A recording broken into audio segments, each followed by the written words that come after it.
Brands. Yes, sir. Upon the archives of Sanso, do you have the numbers of how many paintings? So, you have record of Perfect. Alright. Great.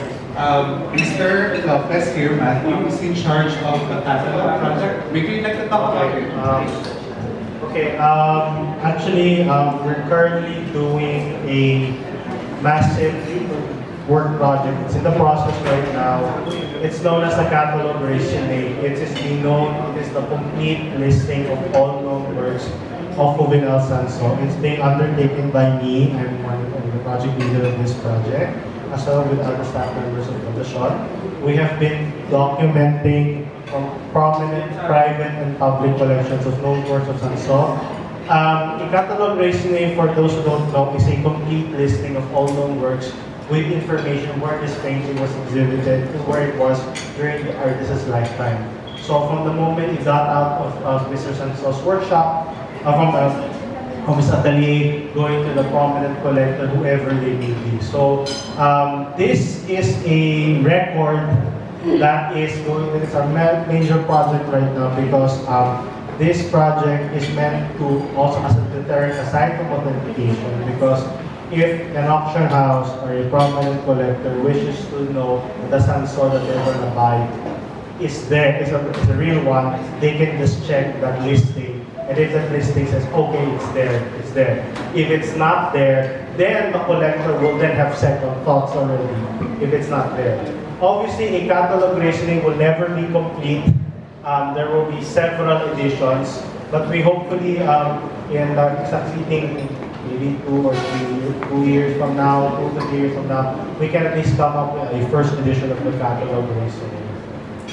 Adding to what Matthew said, the museum itself has around 600 works, and we've authenticated at least 400 works over the past 5 years. So we've had at least 1,000 works documented, but we know for a fact that Mr. Sanso is a very, very prolific artist. We would estimate it to be at least 9,000. So we still have a long way to go.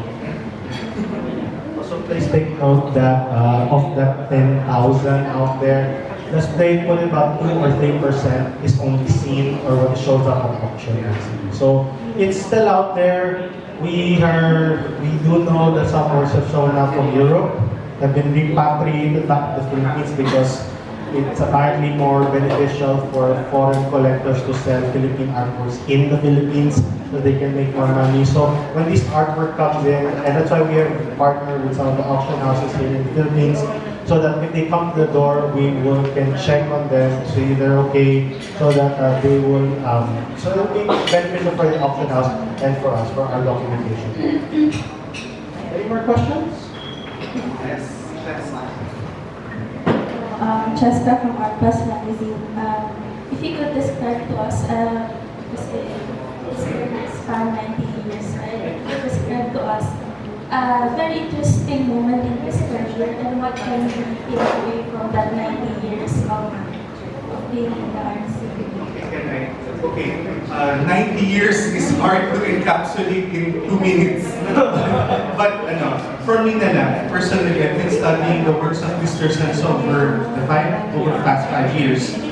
He has been a pioneer. He was not educated in school like many of his contemporaries. He was homeschooled.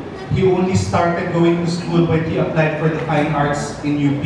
So that was quite a big chunk of his life doing self-study or study under his parents lang. As such, he was naturally curious and was not afraid to experiment. In 1957, he pioneered with etching here in the Philippines. He was the first printmaker who had an art exhibition. In 1976, he had 1,000 works exhibited. That was a huge amount of work for one artist. In the 1990s, when he opened the art walk in Megamall with his friend Henry C., he had 16 galleries exhibit most of his works. So he was not limited by what was conventional. He was trying to be ahead all the time. Sometimes, like his yung mga abstract photography niya, it's too far ahead. The market will not respond to it. Collectors will not respond to it. it took him a decade para to transform it into something that they could understand, paintings. So, ayun, so I think he's a pioneer. That's one of the things that I could take home. Yes, sir. You have you've encountered many issues about certification for painting. So there's a suggestion for a new law. What is the new law that you heard? Okay. There's, ano naman talaga, there are two things that I want to suggest. There's really a law naman, I think it's quite comprehensive, but there's no implementing rules and regulation. I think the problem is, the law was focused too much on the National Museum being the sole specialist. But how can you entrust the art of so many artists to one panel? I think what we're doing here, the family of Imao, the family of Amorsolo, the Orlinas, us, we're focusing on one artist and we have a whole team devoted to that. So I think the law should empower people or institutions like us to be able to confiscate works like these, which these were surrendered to us by conscientious collectors, but there are works that we cannot confiscate. So that's one. And number two, hopefully in the future when documenting has been more strengthened, the artists and their families could benefit from resale. So I think that would make it better for the artists as well.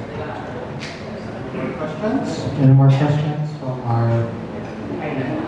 Kunyari, private collector ako. Hindi ko alam na paint yung ano.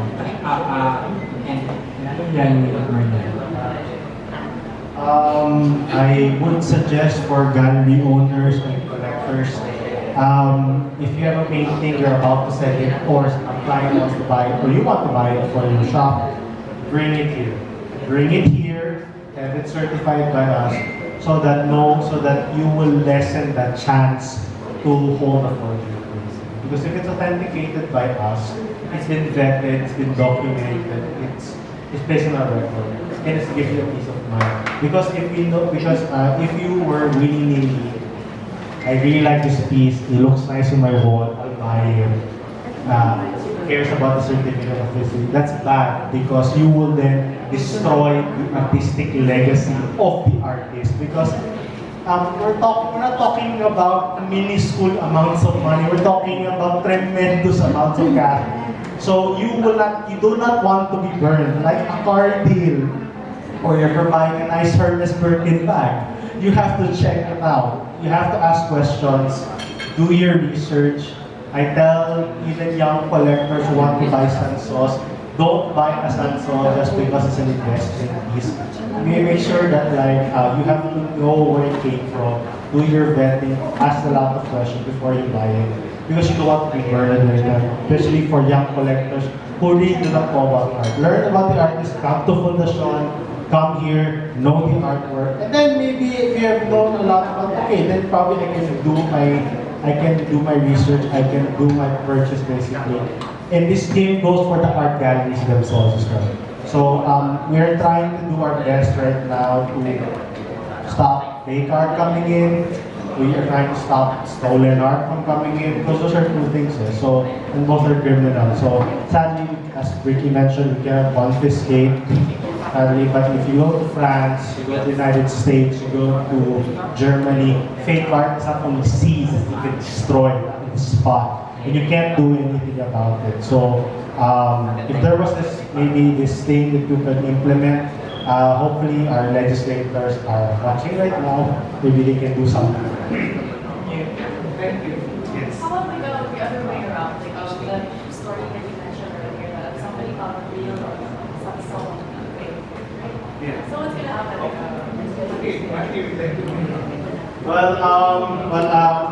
It actually happens. So you're lucky. You find something on eBay, you find it in some provincial auction house in like France, and it's a Sanso, then good for you. It happens. We just don't know how it got to France. But knowing Mr. Sanso, he traveled a lot in Europe, so you will not be surprised. But the more important